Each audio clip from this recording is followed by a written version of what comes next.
Yo ကျွန်တော်လည်း video တွေမလုပ်တာတော်တော်လေးကိုကြာသွားခဲ့ပြီ။ကဲဒီနေ့ကတော့စိတ်ကင်စားပြီးတော့ enemy ကားတကားကိုပြောပြသွားပါမယ်။enemy ကတော့ဘာဆက်ပါ။ဘာဆက်ဆိုရဲ့ enemy ကိုတော့လူတိုင်းကြည့်ဘူးကြမယ်လို့တော့ကျွန်တော်ထင်ပါတယ်။မကြည့်ဘူးရင်တော့မှ TikTok မှာဒီလို video အတူလေးတွေ့ရင်တော့ခင်ဗျားတို့သိမှာပါ။ ရာရောင်မြန်ဖို့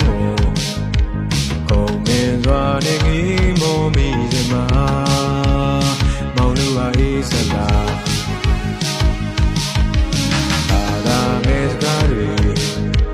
အာယုံခံကစီမျောလိုက်စမှာအစိတ်တွေပေါ်ပါလား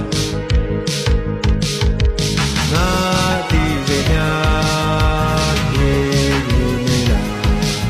enemy ကိုတော့ခင်ဗျားတို့တွေ့ဘူးကြမယ်လို့တော့ထင်ပါတယ်ကျွန်တော်ဆိုရင်အဲ့ကားကြည့်ပြီးတော့ထမင်း200လောက်မစားနိုင်ပဲဖြစ်သွားတယ်ဘာလို့ဆိုရင်အဲ့ MC နေရာမှာသာကိုသာဆိုရင်ဘယ်လိုနေမလဲဆိုရဲခံစားချက်ကြီးကတော်တော်ဆူဆူကြီးအဲ့လိုစိတ်ကင်စားကိုပေးခဲ့တဲ့ enemy ကခင်ဗျားတို့လည်းဒီ enemy ကားကိုကြည့်ပြီးတော့ဘယ်လိုခံစားခဲ့ရလဲဆိုတာကို comment မှာရေးသွားခဲ့အောင်နာမည်ကြီး enemy ဆိုပေမဲ့ season 2လို့ဘာလို့မှဆိုရင်တော့ CGI ကတကယ်ဆုတ်ပြတ်တတ်နေရပဲကဲဒီလောက်ပဲ video ကတော့နောက် video မှာပြန်တွေ့ကြမယ် see you